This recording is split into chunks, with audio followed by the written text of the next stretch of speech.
حضرت سیدنا علی المرتضی رضی اللہ تعالی عنہ سے مروی ہے، رسول کریم نے ارشاد فرمایا اذا کانت لیلۃ النصف من شعبان، حضور نے ارشاد فرمایا جب شعبان کے نصف کی رات آئے فقوموا لیلہا وصوموا نہارہا، تو راتوں کو قیام کرو اور اس کے دن کو روزہ رکھو۔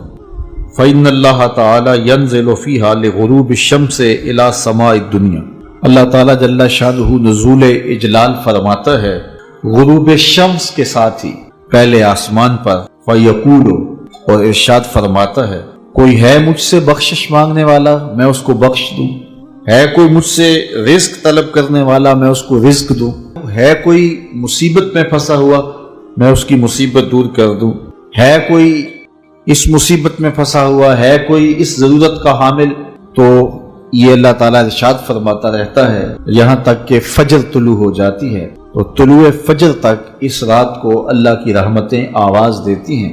آج کی بابرکت شب نور، شب برات کے نام سے معروف اور مشہور ہے۔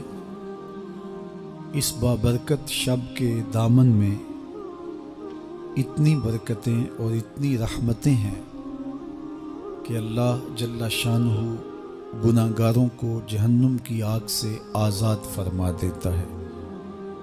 ام المومنین سیدہ طیبہ طاہرہ سیدہ عائشہ صدیقہ رضی اللہ تعالی عنہا فرماتی ہیں ایک دن میں دیکھا کہ حضور میرے حجرہ میں نہیں ہیں، تو میں حضور کو تلاش کرنے نکلی۔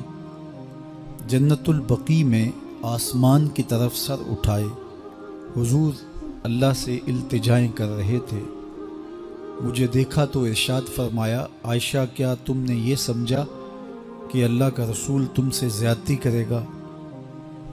فرماتی ہیں میں نے عرض کی یا رسول اللہ صلی اللہ علیہ وسلم میں یہ سمجھا شاید آپ کسی زوجہ محترمہ کے حجرہ میں تشریف لے گئے ہیں۔ فرمایا آج لیلۃ النصف من شعبان، شعبان کی 15ویں رات ہے، درمیانی شب ہے۔ اس رات کو اللہ تعالی جل شانہ آسمان دنیا پہ نزول اجلال فرماتا ہے، اور قبیلہ بنو کلب کی بکریوں کے بالوں سے زیادہ لوگوں کو جہنم کی آگ سے آزاد کر دیتا ہے۔ قبیلہ بنو کلب عرب کا بہت بڑا قبیلہ تھا جو بھیڑ بکریاں پالتے تھے، اور لاکھوں کی تعداد میں ان کی بکریوں اور بھیڑوں کے ریوڑ تھے۔ تو اس قبیلے کی بکریوں کے بالوں سے بھی زیادہ گناہ گاروں کو جہنم کی آگ سے آزاد کر دیا جاتا ہے۔ تو یہ وہ بابرکت شب رحمت ہے، شب نور ہے، جس کے دامن میں اتنی برکتیں ہیں کہ کوئی محروم نہیں رہتا۔ صرف وہ بد نصیب لوگ جو شرک میں مبتلا ہیں، جو سخت کینہ پرور ہیں، جو قطع رحمی کرتے ہیں، قاتل ہیں، عادی شرابی یا بدکار ہیں، انہیں اس مبارک رات میں محروم رکھا جاتا ہے، ورنہ اللہ کی رحمتوں کا عموم اس بابرکت راتوں میں اس قدر ہوتا ہے کہ کوئی گناہ گار جو اس کے حضور ہاتھ دعا کے لیے اٹھاتا ہے اور اپنا دامن پھیلا کے اس کی رحمتیں مانگتا ہے، اسے محروم نہیں رکھا جاتا، بلکہ اللہ سب گناہ گاروں کو جہنم کی آگ سے آزاد کر دیتا ہے۔ ایک روایت میں آتا ہے کہ اللہ لیلۃ النصف من شعبان، شعبان کی 15ویں رات کو آسمان دنیا پہ اپنی رحمتوں سے جلوہ گر ہوتا ہے اور فرماتا ہے کوئی رزق مانگنے والا میں اس کی جھولیاں بھر دوں، ہے کوئی مغفرت طلب کرنے والا میں اس کے گناہ معاف کر دوں، ہے کوئی مجھ سے عافیت مانگنے والا میں اس کو عافیتوں سے نواز دوں، ہے کوئی فلاں چیز مانگنے والا ہے کوئی فلاں چیز مانگنے والا، اس کی رحمتیں آواز دیتی ہیں، اور یہ آواز غروب آفتاب سے لے کر کے طلوع فجر تک مسلسل بندوں کو دی جاتی ہے، اور بندے اس کے حضور اگر دستے طلب دراز کریں، اپنی جھولی پھیلائیں، تو اللہ تعالیٰ ان کو ان کے مانگنے سے بھی زیادہ عطا فرماتا ہے۔ اس امت کو اللہ تعالیٰ نے اس طرح کی راتیں دے کر کے مغفرت، بخشش، غفران اور رحمتوں کی فراوانی نصیب کی ہے۔ میرے حضور نے ارشاد فرمایا، ایک شخص صبح سے لے کے ظہر تک مزدوری کرتا ہے، اس کو ایک قیرات ملتا ہے۔ ایک ظہر سے لے کر عصر تک مزدوری کرتا ہے، اس کا وقت تھوڑا ہے لیکن اس کو بھی ایک قیرات ملتا ہے۔ اور تیسرا شخص عصر سے لے کر مغرب تک مزدوری کرتا ہے، اس کو 2 قیرات ملتے ہیں، جبکہ اس کا وقت دونوں سے کم ہے۔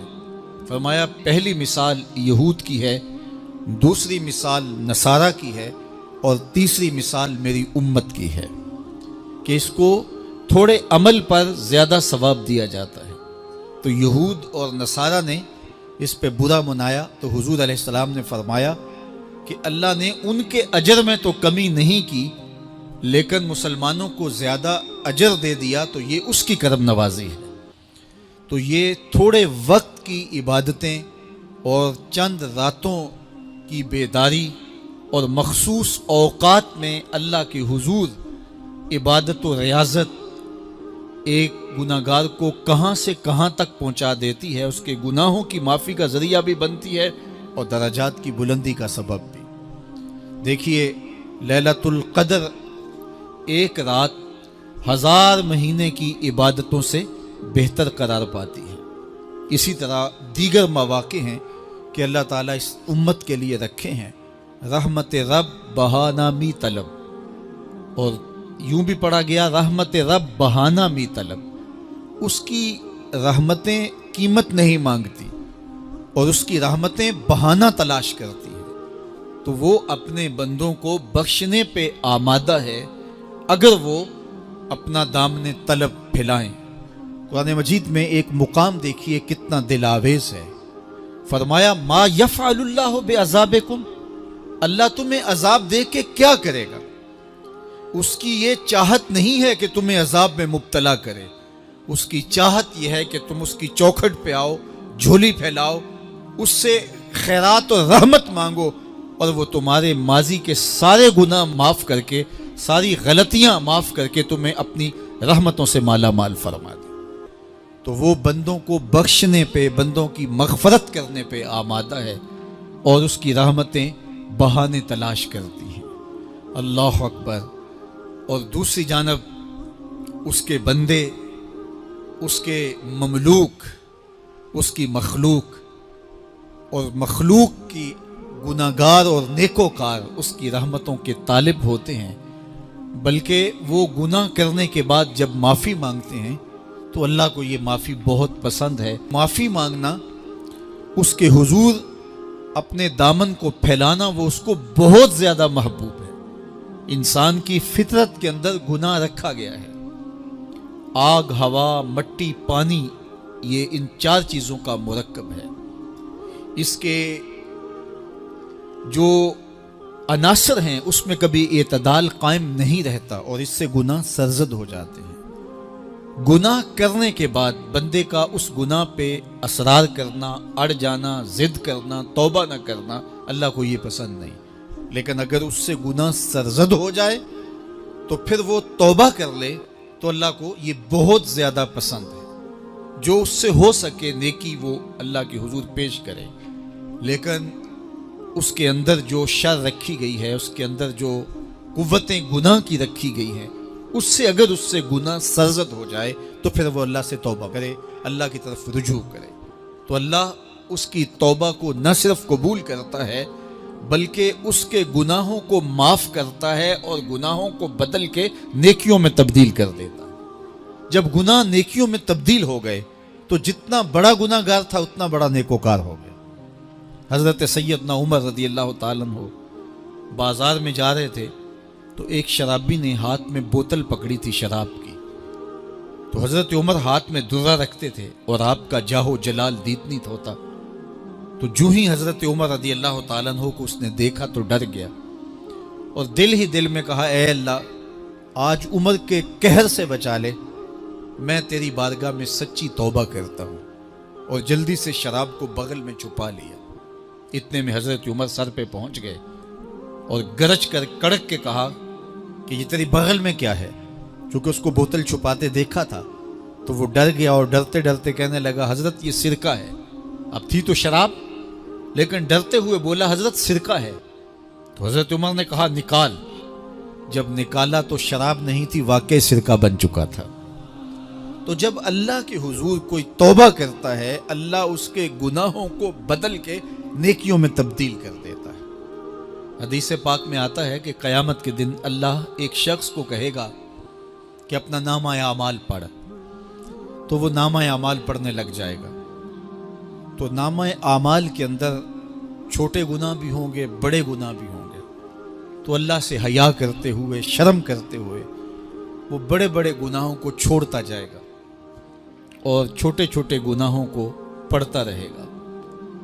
جب وہ سارے گناہ پڑھ چکے گا اور کتاب ختم ہوگی تو اللہ تعالیٰ اسے فرمائے گا میرے بندے تو نے یہ جتنے گناہ پڑھے ہیں میں نے سب کو بدل کے نیکیوں میں تبدیل کر دیا۔ تو بندہ کہے گا اللہ ابھی تو میرے بڑے بڑے گناہ رہتے ہیں جو میں نے پڑھے ہی نہیں۔ فَضَحِكَ النَّبِيُّ حَتَّى بَدَتْ أَنْيَابُهُ، حضور جب یہ بیان فرما رہے تھے تو حضور اتنا مسکرائے کہ صحابہ نے حضور کی داڑھیں دیکھ لی۔ تو پہلے وہ بڑے بڑے گناہ چھوڑے جا رہا تھا، لیکن جب اللہ فرمائے گا کہ میں تیرے گناہوں کو بدل کے نیکیوں میں تبدیل کر دیا، تو وہ کہے گا ابھی تو بڑے بڑے گناہ رہتے جو میں نے ابھی پڑھے ہی نہیں۔ تو جب کوئی بندہ اس کے حضور توبہ کرتا ہے، اللہ یہ نہیں دیکھتا اس نے گناہ کتنے کیے ہیں، یہ دیکھتا ہے بندہ آیا میری چوکھٹ پہ ہے تو اللہ اس کے پچھلے سارے گناہ معاف فرما دیتا ہے۔ اللہ اکبر۔ میرے اور آپ کے آقا و مولا نے اللہ کے حضور توبہ کرنے اور اس پر اللہ کی خوشی اور اللہ کی خوشنودی کا ذکر کرتے ہوئے ایک مثال بیان فرمائی کہ ایک شخص صحرا میں سفر کر رہا تھا، تو وہ ایک درخت کے نیچے دوپہر کاٹنے کے لیے، سستانے کے لیے رک گیا اور درخت کے ساتھ اپنے اونٹ کو باندھ دیا اور خود لیٹ گیا تاکہ دوپہر کاٹ لوں۔ تھوڑی دیر کے بعد جب اس کی آنکھ کھلی تو اس نے کیا دیکھا کہ اونٹ ماں ساز و سامان کے ساتھ غائب ہے۔ اب صحرا میں اونٹ کا گم ہو جانا گویا زندگی چلے جانے کے مترادف ہے۔ تو اس نے دائیں بائیں بھاگ دوڑ کے دیکھا کہ کہیں اونٹ کا نشان مل جائے، لیکن اونٹ کا نشان نہیں ملا۔ تا حد نظر کوئی انسانی آبادی نہیں۔ وہ بھاگا اور تھک ہار کے دوبارہ اسی درخت کے نیچے بیٹھ گیا اور پیاس سے ہلکان ہوا جا رہا تھا اور درخت کے ساتھ ٹیک لگا کے لیٹ گیا اور موت کا انتظار کرنے لگا۔ جن لوگوں نے صحرا کا سفر کیا ہے ان کو اس بات کا اندازہ ہوگا کہ کئی 100 میل تک انسانی آبادی ہی نہیں، اب نہ کچھ کھانے کے لیے بچا نہ کچھ پینے کے لیے بچا، اونٹ بھی غائب ہو گیا، توشا بھی ساتھ ہی چلا گیا، تو اب ظاہر ہے سیدھی موت ہی نظر آ رہی ہے۔ تو وہ اس درخت کے ساتھ ٹیک لگا کے بیٹھ جاتا ہے اور موت کا منتظر ہوتا ہے۔ تھوڑی دیر کے بعد پھر اس کی دوبارہ آنکھ لگ جاتی ہے۔ جب دوبارہ آنکھ لگتی ہے تو تھوڑی دیر بعد پھر آنکھ کھلتی ہے۔ جب دوبارہ آنکھ کھلتی ہے تو دیکھتا ہے کہ اونٹ جو گما تھا ماں ساز و سامان کے اس کے پاس کھڑا ہے۔ تو صحرا میں اس حالت میں اونٹ کا مل جانا زندگی مل جانے کے مترادف ہے۔ تو وہ اتنا خوش ہوا کہ خوشی کی انتہا نہ رہی، بلکہ مسرتوں کے ہجوم میں درک گیا اور کہنے کیا لگا اللہم انت عبدی وانا ربک، اے اللہ تو میرا بندہ اور میں تیرا رب۔ کہنا تو یہ تھا کہ تو میرا رب اور میں تیرا بندہ، لیکن مسرتوں کا ہجوم ہی اتنا تھا، خوشیوں کا ہجوم ہی اتنا تھا کہ زبان پہ قابو نہ رہا۔ کسی کے آنے سے ایسے ہوش اڑے ساقی کے، شراب سیخ پہ ڈالی اور بوتل میں کباب۔ کہنا یہ تھا اللہم انت ربی وانا عبدک، لیکن اس قدر خوش ہوا جب بھی تیری قربت کے امکان نظر آئے ہم اتنے خوش ہوئے کہ پریشان نظر آئے۔ تو کہنا یہ تھا کہ اے اللہ تو میرا رب اور میں تیرا بندہ، لیکن خوشیوں کے ہجوم میں وہ کہتا ہے اللہم انت عبدی وانا ربک، اے اللہ تو میرا بندہ اور میں تیرا رب۔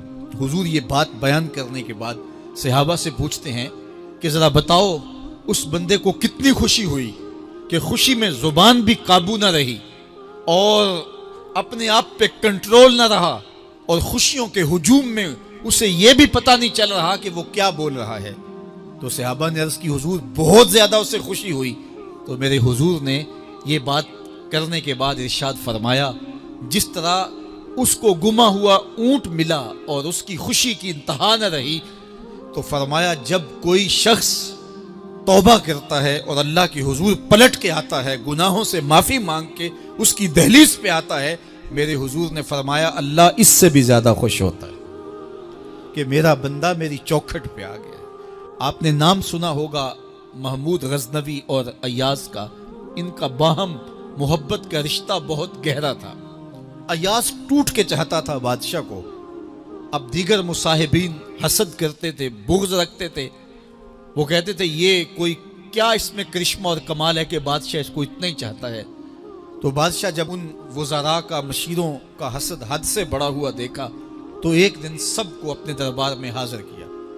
دربار میں ایک تالاب تھا، تو اس میں مٹھی بھر کے موتیوں کی پھینک دی اور ایک ایک وزیر کو کہا کہ یہ موتی نکال کے لاؤ، اور یہ خیال کرنا کہ تمہارا لباس بھی، تمہارا بدن بھی نہیں بھیگنا چاہیے۔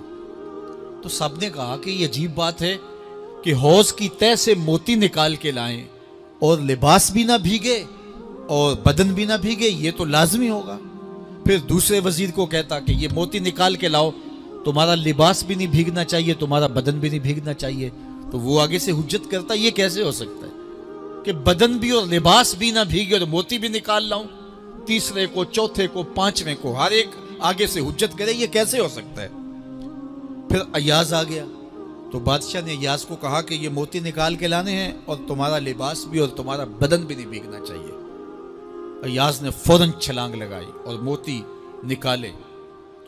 جب باہر نکلا تو بدن اور لباس پانی سے نچڑ رہا تھا، تو ایسے موتی بادشاہ کو پیش کیے اور بدن کپ کپا رہا تھا۔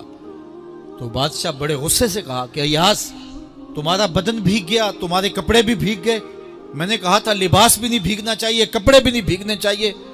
تو ایاز بڑی لجاجت سے عرض کرنے لگا بادشاہ سلامت، آپ کے دو حکم تھے، ایک یہ کہ موتی نکال کے لانے ہیں، دوسرا حکم یہ تھا کہ لباس اور کپڑے بھیگنے نہیں چاہیے۔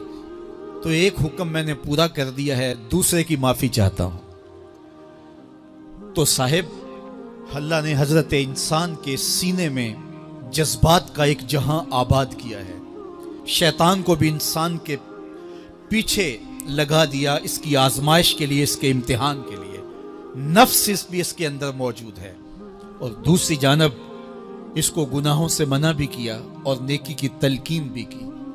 اب کتنی مشکل زندگی ہے حضرت انسان کی، آئی جان شکنجے اندر جویں ویلنے دے وچ گنا، کتنی مشکل زندگی ہے۔ خواہشیں ہیں کہ آوارہ ہیں، آرزویں ہیں کہ بے قابو ہیں، اور دوسری جانب اللہ کا حکم ہے۔ اب کیا کرے؟ تو گناہ کرنے کے بعد پھر اللہ کے حضور توبہ کر لے، جو ممکن ہو وہ نیکی کرے اور گناہ سے مقدور بچنے کی کوشش کرے، لیکن بشری تقاضوں کے تحت اگر اس سے گناہ کبھی سرزد ہو جائے تو اس پر اکڑے نہ اور اس پہ مصر نہ رہے، اس پہ اصرار نہ کرے، بلکہ فوراً اللہ کے حضور توبہ کرے۔ گناہ کرنے کے بعد بندہ جب توبہ کرتا ہے، التائب من الذنب کمن لا ذنب لہ، تو وہ ایسے ہوتا ہے جس طرح اس نے گناہ کیا ہوا ہی نہیں۔ بندہ 100 بار گناہ کر کے توبہ کرے، اللہ 100 بار معاف فرما دے۔ وہ کریم ہے، 70 ماؤں سے زیادہ پیار کرتا ہے۔ تو بندے اس کی دہلیز پہ جب توبہ کرتے ہیں، رجوع کرتے ہیں اور اس سے معافی مانگتے ہیں، تو وہ یہ نہیں دیکھتا کہ یہ گناہ گار کتنا بڑا ہے، وہ یہ دیکھتا ہے کہ یہ میری دہلیز پہ آیا ہے، اور اس کے ما قبل کے سارے گناہ معاف بھی کرتا ہے، بلکہ گناہوں کو بدل کے نیکیوں میں بھی تبدیل کر دیتا ہے۔ آئیے اب قرآن مجید میں ان لوگوں کی کہانی بھی پڑھیے جو اپنی زندگی کو اپنے مالک کے نام لگا چکے ہیں، اور ان سے اگر کوئی معاملہ سرزد ہو جاتا ہے تو وہ کس قدر اللہ سے ڈرتے ہیں. والذین یؤتون ما آتوا وقلوبہم وجلہ انہم الی ربہم راجعون. فرمایا کہ وہ لوگ جب ان سے کوئی خطا سرزد ہو جاتی ہے، کوئی گناہ ہو جاتا ہے، تو ان کے دل لرز جاتے ہیں، خوف خدا سے وہ کانپنے لگ جاتے ہیں. انہم الی ربہم راجعون، تو وہ اپنے رب کی طرف رجوع کرنے والے ہوتے ہیں. اگر ان سے کبھی کوئی گناہ سرزد ہو جائے، ان سے کوئی غلطی سرزد ہو جائے، تو پھر اس پہ ضد نہیں کرتے، اس پر مصر نہیں ہو جاتے، اس پر حجتیں اور دلیلیں نہیں لاتے، بلکہ وہ کیا کرتے ہیں، فوراً اللہ کے حضور رجوع کرتے ہیں اور معافی مانگتے ہیں. اور اللہ کو یہ بہت پسند ہے کہ کوئی مجھ سے معافی مانگے، اور اللہ انہیں معاف کر دیتا ہے. اللہ اکبر. حضرت عبداللہ ابن مسعود رضی اللہ تعالیٰ عنہ فرماتے ہیں کہ مومن کی یہ شان ہے کہ جب وہ گناہ کر بیٹھے تو وہ یوں محسوس کرتا ہے جس طرح پہاڑ تلے آ گیا ہے. یہ اس کی کیفیت ہے کہ گناہ کرنے کے بعد، نافرمانی کرنے کے بعد اس کا دل لرز اٹھتا ہے. وَقُلُوبُهُمْ وَجِلَةٌ، ان کے دل خوف خدا سے لرزنے لگ جاتے ہیں کہ ہم سے یہ گناہ کیوں سرزد ہو گیا، یہ تو اللہ کی ناراضگی کا سبب ہے. تو حضرت عبداللہ ابن مسعود فرماتے ہیں یوں محسوس کرتے ہیں جس طرح پہاڑ تلے آ گیا ہے، اور پہاڑ ابھی گر جائے گا اور انہیں کچل دے گا. تو وہ جلدی جلدی تلافی کرتے ہیں، توبہ کرتے ہیں، رجوع اللہ کرتے ہیں تاکہ ہمارا گناہ معاف ہو جائے. اور منافق کی مثال بھی بیان کی گئی. جب وہ گناہ کرتا ہے تو یوں محسوس کرتا ہے جیسے بدن پہ مکھی بیٹھی تھی، ہلکے اشارے سے اڑا دی. سویر سے لے کر شام تک کتنی بار ہم اپنے بدن پہ بیٹھی مکھیاں اڑا دیتے ہیں، اور ہمیں شام کو یاد بھی نہیں ہوتا کہ یہ عمل ہم نے کتنی بار کیا ہے. میں اور آپ اپنے اندر اتر کر کے دیکھ سکتے ہیں ہماری کیفیت باطن کیا ہے. نمازیں چھوڑی، جھوٹ بولا، غیبت کی، چغلی کی، کسی کا دل دکھایا، کسی کو تکلیف دی، گالی گلوچ کیا، سب و شتم کیا، سویر سے شام تک کیا کیا گناہ کیے. کبھی خیال بھٹکے، کبھی سوچیں آوارہ ہوئیں، کبھی نگاہوں نے بدکاریاں کی، کبھی زبان نے جرم کیے، اور شام کو ہمیں یاد بھی نہیں ہوتا کہ آج ہم نے کیا کیا جرائم کیے، آج ہم نے کیا کیا گناہ کیے. اگر ہماری یہ کیفیت ہے تو یہ عملی نفاق ہے کہ بدن پہ مکھی بیٹھی اور اڑا دی. اور اگر ہماری کیفیت یہ ہے کہ گناہ کے بعد یہ محسوس ہوتا ہے کہ ہم پہاڑ تلے آ گئے اور اللہ کی ناراضگی ہم نے مول لے لیے، اور جلدی جلدی توبہ کر کے رجوع کرنے کی جانب بڑھتے ہیں، تو پھر مبارک ہو. نہیں تو مجھے اور آپ کو اپنا محاسبہ کرنا چاہیے. ہمارے دلوں پر زنگ چڑھ گئے ہیں، اور ہماری کیفیت یہ ہو گئی ہے کہ گناہ کرنے کے بعد بھی ہم ڈٹے رہتے ہیں. جبکہ زندگی اصحاب رسول کی دیکھیے ان سے بھی کبھی کوئی خطا سرزد ہو جاتی تو وہ فوراً اس گناہ کی تلافی کے لیے حضور کی بارگاہ میں حاضر ہو جاتے. حضرت ابو لبابہ رضی اللہ تعالیٰ عنہ نے اپنے آپ کو مسجد نبوی کے ستون کے ساتھ بندھوا دیا اور کہا کہ جب تک میری معافی نہیں ہوگی تب تک اپنے آپ کو کھلواؤں گا نہیں. اور پھر جب ان کی بخشش کا اعلان ہوا تو پھر حضور کے ہاتھوں سے اپنے آپ کو انہوں نے کھلوایا. ایک خاتون حضور کی خدمت میں حاضر ہوئی اور عرض کی یا رسول اللہ صلی اللہ علیہ وسلم، مجھ سے بدکاری سرزد ہو گئی ہے اور میرے پیٹ میں بچہ ہے، اور میں چاہتی ہوں کہ آخرت کی سزا کی بجائے دنیا کے اوپر اس کی سزا مجھے دے دی جائے تاکہ میں پاک ہو جاؤں اور صاف ہو جاؤں، کیونکہ آخرت کی سزائیں بہت سخت ہیں. اللہ کے محبوب علیہ السلام نے جبریل امین سے ایک دن پوچھا تھا مجھے جہنم کے عذابوں کا ذکر سناؤ، تو عرض کی یا رسول اللہ صلی اللہ علیہ وسلم، سب سے ہلکا عذاب، اخف العذاب، ہلکا ترین عذاب یہ ہے کہ جہنمی کے پاؤں میں آگ کے جوتے رکھے جائیں گے، باقی اس کے پورے بدن پہ آگ نہیں ہوگی، صرف آگ کے جوتے اس کو پہنائے جائیں گے، لیکن اس کی حدت، گرمی اور شدت اتنی ہوگی، یغلی منہما دماغہ، اس کی شدت سے اس کا دماغ پگھل کر ناک اور کانوں کے ذریعے سے باہر آنا شروع ہو جائے گا. یہ سب سے ہلکے عذاب کی کیفیت ہے. اور جو عذاب سخت ہیں الیاذ باللہ، اللہ تعالیٰ قرآن مجید میں فرماتا ہے ثم لا يموت فیہا ولا یحیا، اس بڑے عذاب کا ذکر کیا جو جہنمیوں کو دیا جائے گا فرمایا اس عذاب کی کیفیت یہ ہوگی بندہ نہ جیے گا نہ مرے گا. جیے گا اس لیے نہیں کہ آگے اور پیچھے دائیں اور بائیں آگ ہی آگ ہوگی تو اس آگ میں جینا کو جینا تو نہیں ہوگا. اور مرے گا اس لیے نہیں کہ موت کو موت آ چکی ہوگی. جنت میں جنتیوں کو ایک ہی ڈر اور خدشہ ہوگا کہیں موت نہ آ جائے, اور جہنمیوں کو ایک ہی امید ہوگی کہیں موت آ جائے اور جان چھوٹ جائے. اللہ تعالیٰ مینڈے کی شکل میں موت کو لائے گا اور موت کو ذبح کیا جائے گا. جنتی جنت سے اور جہنمی جہنم سے دیکھ رہے ہوں گے.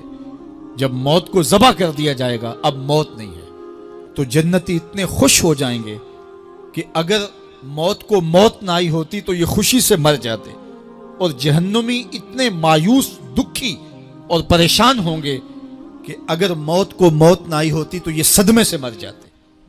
تو وہ کتنا سخت عذاب ہوگا. اللہ یاز باللہ کے ہلکے ترین عذاب کی کیفیت یہ ہے کہ پاؤں میں آگ کا جوتا اور دماغ پگھل کے ناک اور کانوں کے راستے سے باہر آ جائے. تو اس نے عرض کی یا رسول اللہ صلی اللہ علیہ وسلم میرے اوپر حد جاری کر دیجئے. اور اس نے کہا کہ میرے پیٹ میں جو ہے وہ بچہ ہے. اللہ کے محبوب علیہ السلام نے فرمایا جاؤ جب بچہ پیدا ہو تو پھر آنا. وہ چلی گئی. تو جب بچہ پیدا ہوا تو گود میں اٹھائے پھر حضور کی خدمت میں حاضر ہوئی اور عرض کی یا رسول اللہ یہ ہے بچہ جو میں نے گناہ کیا تھا, بدکاری کی تھی, آج یہ اس کی نشانی ہے. تو اللہ کے محبوب علیہ السلام نے فرمایا کہ اسے لے جاؤ اور اسے دودھ پلاؤ, اور جب یہ کچھ کھانے پینے لگ جائے گا تو پھر آنا. تو تھوڑی دیر کے بعد, کچھ دنوں کے بعد وہ دوبارہ حاضر ہوئی اور اس نے اس بچے کے ہاتھ میں روٹی کا ٹکڑا دیا ہوا تھا اور عرض کی یا رسول اللہ دیکھ لیجئے اب یہ روٹی کھانے لگ گیا ہے. اللہ اکبر. تو اللہ کے محبوب نے فرمایا انہیں لے جاؤ اور جا کے انہیں سنگسار کر دو. اس کی یہ حد بنتی تھی, اس کو سنگسار کیا اور اس نے خود یہ سزا اپنے لیے قبول کی. مائز ابن مالک اسلمی عرض کی یا رسول اللہ طہرنی, مجھے پاک کر دیجئے. میرے حضور نے فرمایا جاؤ اللہ سے معافی مانگو. وہ گئے اور معافی مانگی, بے چینی اتنی تھی, پھر آ گئے اور عرض کی طہرنی یا رسول اللہ, حضور مجھے پاک کر دیجئے. فرمایا جاؤ اللہ سے معافی مانگو. وہ گئے, معافی مانگی, پھر پلٹ آئے.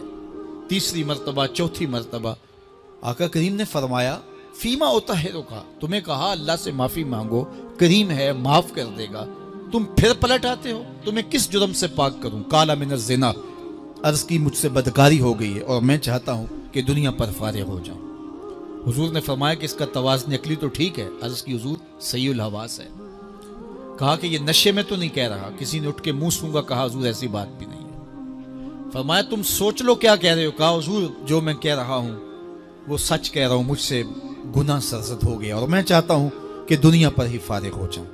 اللہ کے محبوب علیہ السلام نے فرمایا کہ انہیں سنگسار کر دو. مائز ابن مالک اسلمی کو سنگسار کر دیا گیا. جب ان کا جنازہ اٹھا تو حضور بھی جنازے کے جلوس میں تھے. کسی کی زبان سے نکلا لو مائز نے گناہ کیا تھا, بس یہ بات سننے کی دیر تھی. اللہ کے محبوب کے چہرے پہ جلال آ گیا. فرمایا خبردار اگر کسی نے میرے مائز پہ بات کی, میرے مائز نے ایسی سچی توبہ کی ہے اگر روئے زمین کے تمام مسلمانوں میں بانٹ دی جائے لکفاہم, سب کی مغفرت ہو جائے, کہ انہوں نے اپنے آپ کو خود پیش کیا ہے. اب مائز ابن مالک کا جنازہ اللہ کے رسول نے خود پڑھایا, بلکہ مسلم کتاب الحدود میں ہے کہ ان کے جنازے کے دوسرے دن یا تیسرے دن حضور ان کے ہاں تشریف لے گئے, اور جب آقا گئے وہم جلوسن, تو لوگ وہاں بیٹھے ہوئے تھے. تو میرے آقا نے فرمایا استغفروا لمائز, مائز کے لیے بخشش اور مغفرت کی دعا کر. تو یہ بات ذہن نشین کیجئے کہ یہ وہ لوگ تھے کہ جن سے کبھی کوئی گناہ سرزد ہو جاتا تو وہ جلد توبہ کرتے, اور اس کی بڑی سے بڑی حد اور سزا بھی ہوتی تو وہ بھی کاٹنے کے لیے تیار ہو جاتے. میں اور آپ دیکھیں کہ ہماری زندگی میں اگر گناہ ہیں اور ہمیں سچی توبہ کی توفیق بھی نصیب نہیں ہے تو پھر ہم سوچ لیں کہ ہم کہاں کھڑے ہیں. دیکھیے اللہ دلوں کے بھید جانتا ہے. سچی توبہ یہ ہے کہ جو کیے پر ندامت ہو اور آئندہ نہ کرنے کا عزم مصمم ہو, پکا ارادہ ہو کہ یہ گناہ زندگی میں دوبارہ نہیں کروں گا. الگ بات ہے کہ پھر دوبارہ اس سے سرزد ہو جائے، لیکن جب وہ توبہ کر رہا ہو تو اس وقت اس کا پختہ عزم ہو اور اس کے دل کے کسی گوشے میں نہ ہو کہ چلو میں توبہ کر لیتا ہوں اور پھر ہو گیا تو پھر کر لوں گا، پکا عزم ہو کہ دوبارہ یہ گناہ نہیں کروں گا۔ اور اگر زبان سے توبہ توبہ کر رہا ہو اور دل میں ہو کہ ٹھیک ہے یہ تو صبح بھی مجھ سے عمل بد سرزد ہونا ہے، تو اللہ تعالیٰ سے یہ مذاق کرنے والی بات ہے، اور اللہ تعالیٰ سے جو مذاق کرتا ہے وہ کہاں کھڑا ہے وہ خود سوچ لے۔ وہ کیا کسی نے کہا تھا کہ توبہ کی پھر توبہ کر کے توڑ دی، میری اس توبہ پہ توبہ کر اٹھی۔ تو ایسی توبہ نہیں ہے کہ جو رسماً کسی مجلس میں چلے گئے، کسی اجتماع میں چلے گئے تو سب لوگوں نے توبہ کی تو وہ بھی توبہ کرتا رہا، لیکن اس کا عزم مصمم پختہ ارادہ نہیں تھا گناہوں کو چھوڑنے کا، تو یہ توبہ نہیں، یہ مذاق ہے۔ اس لیے اللہ کے حضور سچی توبہ یہ ہے کہ ما قبل کے گناہوں سے ندامت پیدا ہو جائے اور سچے دل سے ارادہ کیا جائے، پختہ عزم کیا جائے کہ دوبارہ میں یہ گناہ نہیں کروں گا۔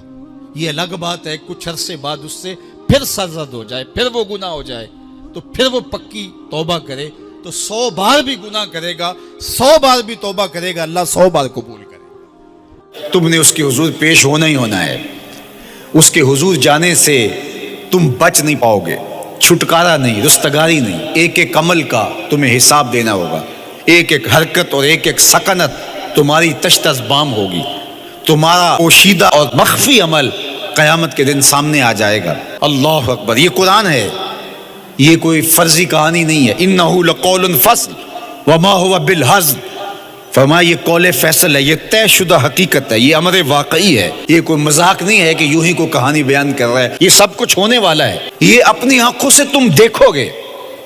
آج انکار کرو یا اقرار کرو، تمہیں کھلا موقع دیا ہے، حتیٰ کہ تم کافر بن کے زندگی گزارنا چاہو، نمرود بن کے جینا چاہو، فرعون بن کے جینا چاہو، حامان بن کے جینا چاہو، ہم تجھے دنیا پہ موقع دیں گے۔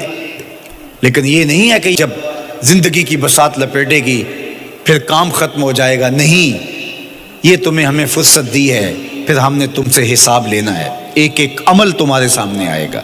اللہ اکبر، ذرا غور کیجئے، فآمنوا باللہ، تو بہتر ہے کہ اللہ پر ایمان لاؤ، اس کے حضور تو تم نے آنا ہی آنا ہے، بہتر نہیں ہے کہ جیتے جی آ جاؤ، پھر لوگ تجھے اٹھا کے لائیں گے، اچھا نہیں ہے کہ اپنے قدموں سے چل کے آ جاؤ۔ کی آگ سن لوک یعقوب تینوں، جدوں ٹر پہ ہوں سر منہ کج کے تو، پھر جو کفن کی تنیوں میں لپیٹ کر کے تجھے لے کر کے جایا جائے گا، تو اچھا نہیں ہے کہ اپنے قدموں سے خود چل کے مالک کی دہلیز پہ چلے جاؤ۔ ایک حدیث میں آتا ہے کہ اللہ بندے کو اپنے سامنے سے ہٹنے نہیں دے گا جب تک اس سے 4 سوال نہیں کر لے گا۔ آپ دیکھیے، میں دیکھوں کیا ہم ان سوالوں کے جواب دینے کے لیے اپنے آپ کو تیار کر رہے ہیں۔ پہلی چیز، اللہ پوچھے گا عمر کہاں گزاری۔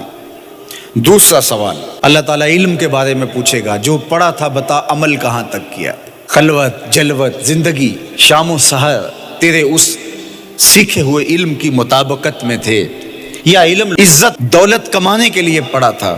تیسری بات، اللہ پوچھے گا مال کمایا کیسے، اور مجھے بتا مال خرچ کہاں کیا۔ آج لوگ نیب سے ڈرتے ہیں کہ ہم سے پوچھ نہ لیا جائے کہ یہ آیا کہاں سے، منی ٹریل پیش کرو، یہاں ہم بچ جائیں گے۔ کوئی مکر، کوئی دھندا، کوئی فریب چل جائے گا، کوئی پریشر، کوئی افرادی قوت، کوئی سیاسی اثر و رسوخ، کوئی رشوت، کوئی سفارش، کچھ نہ کچھ تو راستہ نکل ہی آئے گا۔ اور آج کی دنیا میں صرف یہی پوچھا جاتا ہے کمایا کہاں سے، یہ نہیں پوچھا جاتا خرچ کہاں کیا، جیسے چاہو خرچ کرو، لیکن وہاں سوال ہوگا وفیما انفقہ، خرچ کہاں کیا، یہ سوال بھی کیا جائے گا۔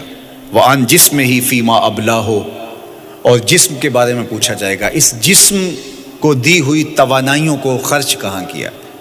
بعض روایت میں ان شباب ہی فیما ابلاہ، جوانی کے بارے میں پوچھا جائے گا، تیری جوانی کے خوبصورت دن کہاں گزرے، مجنو بن کے چوکوں میں کھڑا تو نہیں رہا، پارکوں کے گرد پروانوں کی طرح گھومتا تو نہیں رہا، تیری نظر بدکاریاں تو نہیں کرتی رہی، اپنی خواہشات کا غلام بن کے زندگی تو نہیں گزاری، تیری ساری رات 4 انچ کی سکرین کے اوپر بدکاریاں کرتے بسر تو نہیں ہوئی۔ پوچھا جائے گا بتا جوانی کہاں گزری؟ جوانی مستانی ہے یہ کہہ کر کے تو نے ہر ضابطے سے چھٹی تو نہیں کر لی تھی، یا جوانی کے تقدس کو تو نے محفوظ کیا اور راتوں کی تنہائیوں میں اللہ کے حضور سجدہ ریزی کرتا رہا؟ میرے اور آپ کے آقا و مولا نے فرمایا جو جوان جوانی میں توبہ کرے وہ اللہ کو محبوب ہے۔ اللہ اکبر۔ اور اللہ جن 7 لوگوں پر اپنے عرش کا سایہ کرے گا ان میں سے ایک شخص کا ذکر کرتے ہوئے فرمایا وَشَابٌ نَشَأَ فِي عِبَادَةِ اللَّهِ، وہ جوان جس کی جوانی اللہ کی عبادت میں گزری، قیامت کے دن جب کوئی سایہ نہیں ہوگا اللہ اسے اپنے عرش کا ٹھنڈا سایہ عطا فرمائے گا۔ میرے مخاطبین جو اس وقت میرے سامنے موجود ہیں بالمشافہ، اور پوری دنیا کے اندر جو اس وقت مجھے دیکھ رہے ہیں، ان میں زیادہ تر تعداد نوجوانوں کی ہے، تو میں آپ سب سے مخاطب ہوں اور آپ کو کہتا ہوں کہ یہ جوانی دوبارہ نہیں ملنی۔ بندہ کہتا ہے بڑھاپا آئے گا دیکھ لیں گے، جس طرح ہر چیز کا سرور جوانی میں ہوتا ہے، ہر چیز کا لطف بندہ کہتا ہے جوانی میں ہے، سجدوں کا جو لطف جوانی میں ہے وہ کسی اور زمانے میں نہیں ہے۔ اپنی پیشانی کو سجدوں سے آشنا کرو، اپنی جوانی کو مثل سحر بے داغ رکھنا، اپنے شباب کو الجھنے نہ دینا، اپنے شباب کے تقدس کو پامال نہ ہونے دینا۔ اس کائنات کا بہترین چہرہ وہی ہے جو جنسی کالک سے محفوظ ہے۔ اپنے تقدس کو مجروح نہ ہونے دینا۔ تمہاری زندگی شبنم سے پاکیزہ تر رہے، سحر سے پاکیزہ تر رہے، تمہاری جوانی اتنی خوبصورت ہو کہ محمد عربی کو رشک آئے تمہاری جوانی پر۔ اپنی جوانی کو آوارگی میں بسر نہ کرنا، اپنی اس جوانی کو دین کے لیے وقف کرنا۔ سحری کے سجدوں میں آنسو بہا کر کے جوانی کا لطف کشید کرنا۔ جوانی کا لطف اور مزہ رب کے ساتھ محبت اور رب کے ساتھ عشق کرنے میں ہے۔ جوانی کے اندر دل کی بے تابیاں، دل کی بے چینیاں اور دل کی بے قراریاں ذرا مسلح پہ لے کے آؤ۔ عشق کرنا ہے تو کسی آوارہ سے نہیں، عشق کرنا ہے تو رب العالمین سے کرو، آمنہ کے لال سے کرو، تو پھر دیکھنا کہ یہ جوانی کیا نور بخشتی ہے۔